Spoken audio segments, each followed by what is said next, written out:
Somehow this involves Savannah Guthrie, the TV personality, but there's some stalker, someone out there that couldn't get close to her, so he did the next best thing, and translate that however you choose to, and went after her mother. A retired FBI profiler spends nearly 20 minutes building a completely different theory. Not money, but someone obsessed with Savannah Guthrie for years. The problem is, another expert, using pure statistical reasoning, reached the opposite conclusion. Let's see how far both hold up. I'm Marcus Wren, the creator of the Tell Index, a framework for analyzing statements and behavior in criminal cases. Nancy Guthrie, the 84-year-old mother of Today co-anchor Savannah Guthrie, disappeared from her Tucson, Arizona home on February 1st.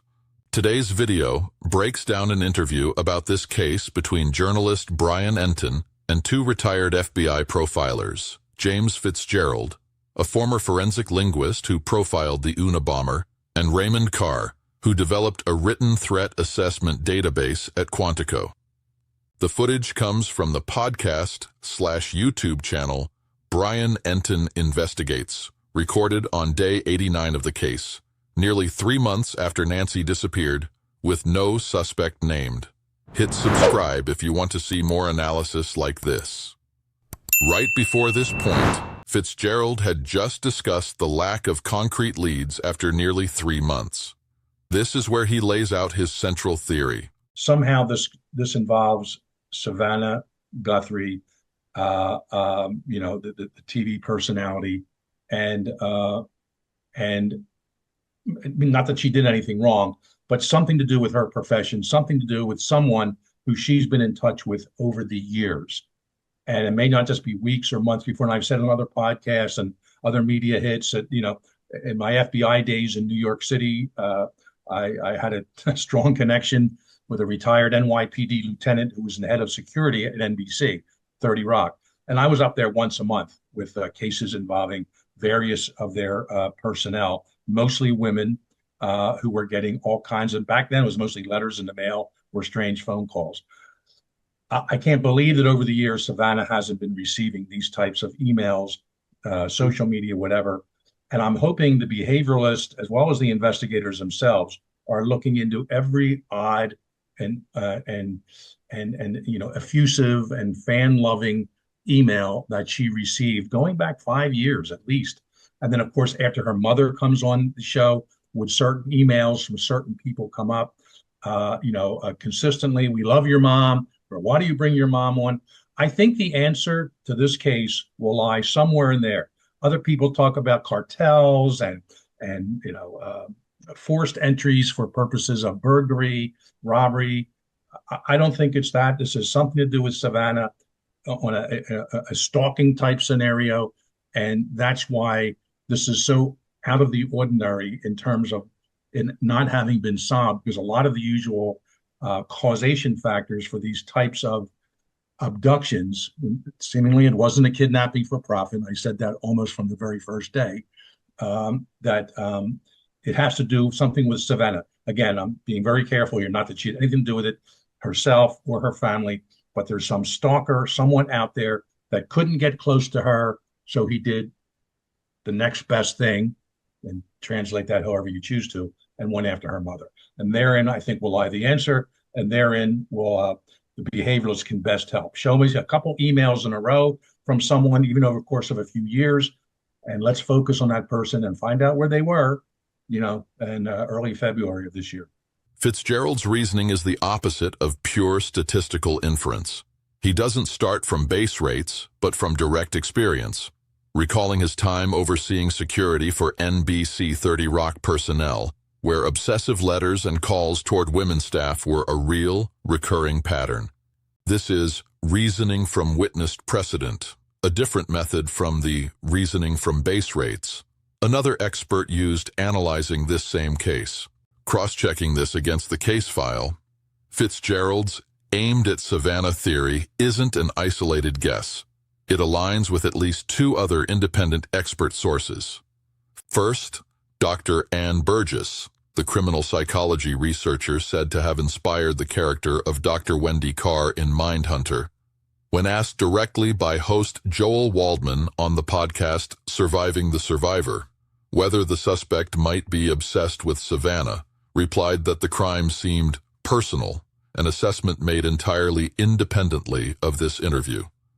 Second, a geographic profiler, analyzing how the first ransom note appeared to be addressed directly to Savannah, offered a similar read. Savannah, not Nancy, was the primary target in the offender's mind.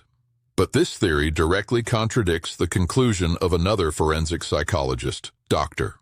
Gary Brucato, who analyzed the same doorbell footage on a separate public live stream using statistical reasoning, base rates on female victims knowing their killer, the rarity of non-financially motivated adult abductions, and concluded the most probable motive was financial, not personal obsession with the victim's daughter.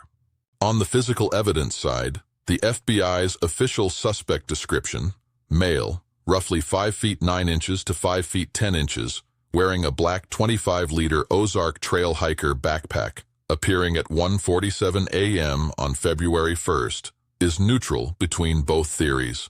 Either a years-long obsessive stalker or a hired opportunist could have prepared equipment this specific. Right after this, Brian asks Fitzgerald directly whether the ransom note could be a cover for something else. I never was convinced the ransom request was real. I don't think it was a cover-up. I think it was opportunists taking advantage of a situation, from a very wealthy woman, or certainly through Savannah, said, "Hey, quick, let's get some money. We have this Bitcoin account already set up. We have these anonymized, emails we can put out. Let's send it off." If this was a true kidnapping, they would have left some kind of a communication on the site that night.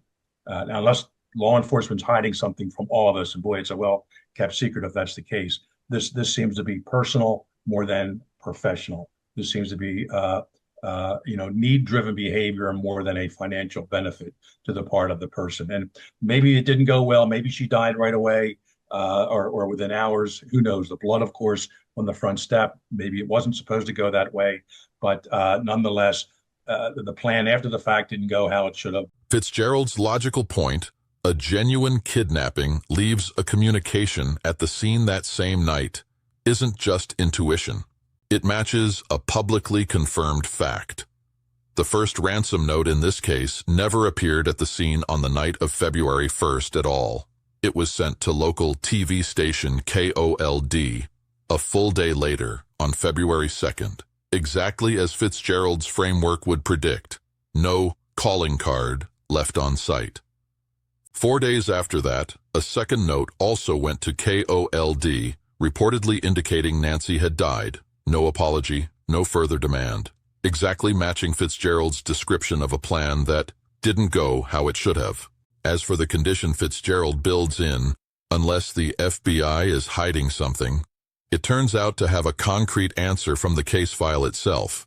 Per the Daily Beast's sourcing, FBI agents tested the authenticity of the first note with an objective method, depositing a small trial amount of Bitcoin into the exact wallet address the note demanded.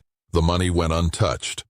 That's independent financial forensic evidence, not reliant on any profiler's intuition, and it confirms Fitzgerald's original instinct. No one was actually waiting to collect on the other end. Brian asks Raymond Carr whether the case's unusual nature, an elderly victim, few precedents, makes profiling harder. So a source that I have close to the investigation, and like you said, I mean, it may be compartmentalized and there may be some people who don't know some things that other people know. So this might not be correct, but a source that I have close to the investigation, even yesterday said, we got nothing. I mean, we're literally, but the good news was that there were 30,000 tips that came in initially, and that there's tips still coming in every day, and they're still going through all of those initial tips.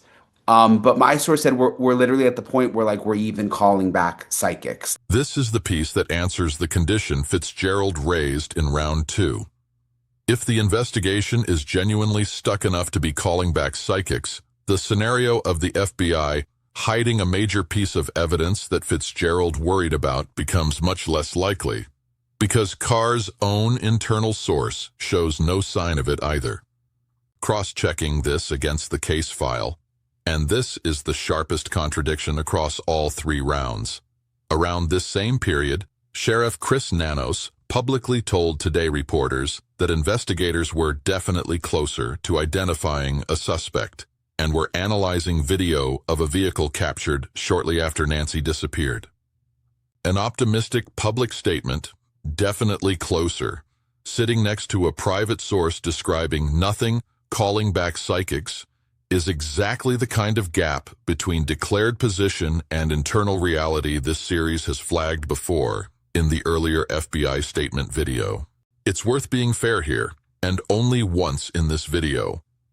A department can genuinely be closer on one specific lead, like vehicle footage analysis, while simultaneously having nothing on another, like suspect identity. These aren't necessarily logically contradictory, but the gap between the optimistic public tone and a private source describing calls to psychics is still wide enough to be worth flagging. A theory built from decades of hands-on experience, matching an independent expert's separate read, but flatly contradicting another expert's statistical conclusion. A self-imposed condition answered minutes later by the speaker's own colleague. And a gap between an optimistic public statement and a stalled internal reality. Which theory do you find more convincing? Leave a comment below. I read everyone. And hit subscribe to see more analysis like this.